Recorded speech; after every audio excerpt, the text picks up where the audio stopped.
এটা drawing room. এখানে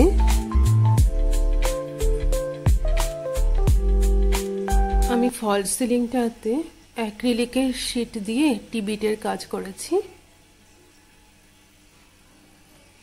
এটা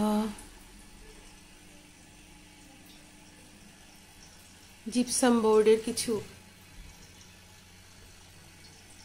ফল সিলিং যেটা করেছিলাম জিপসাম বোর্ড দিয়ে, সেটার কিছু মেটেরিয়াল বেঁচে গেছিল, সেটা দিয়ে আমি এই ওয়াল ডেকোরটা করেছি। আর এখানে একটা ফ্যান্সি লাইট, হ্যাঙ্গিং, অ্যাক্রিলিক,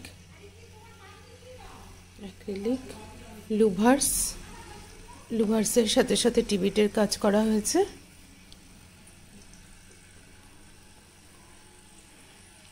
আর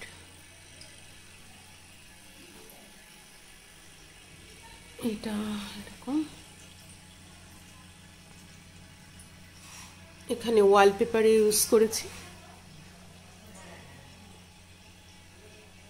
এখানে টিভি লাগানো এখনো বাকি আছে, টিভি ইউনিট।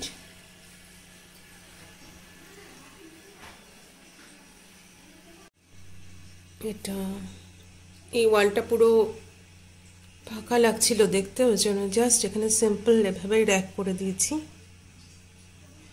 এখানে একটা হ্যাঙ্গিং লাইট,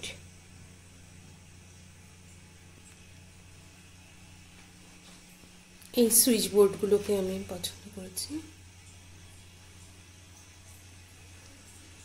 এই হচ্ছে সিটিং রুমের লুকস। এখানে একটা পিলার ছিল, আর এই পিলারটাকে কভার করার জন্য লুভার্স, আর মাঝখানে একটা করে প্রোফাইল লাইট দিয়ে দিয়েছি।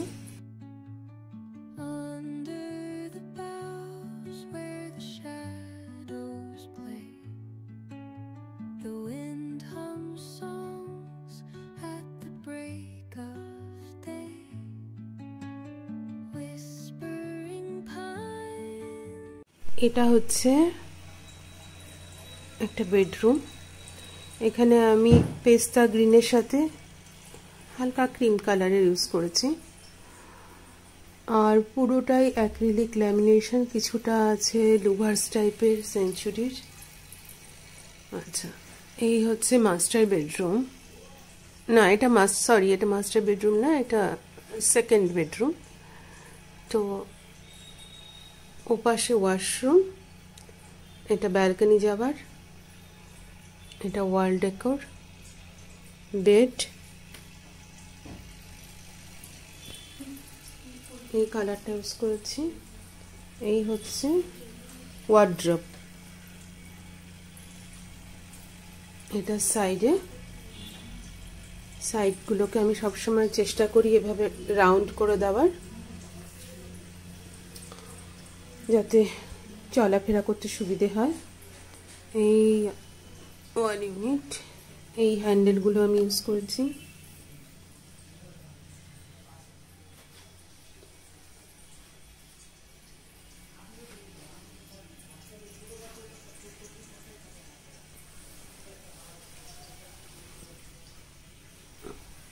ফিঙ্গার গ্রুপের কাজ, কাঠের পাশে এরকম হেডবোর্ডটা জাস্ট একটু ওয়ালপেপার দিয়ে দিয়েছি, একটু রাউন্ড করে দিয়েছি। আর এই পাশে তো ওয়াল ডেকোর, সেটা চেয়ার, গ্রিন অ্যারেঞ্জমেন্ট, সামান্য রানার,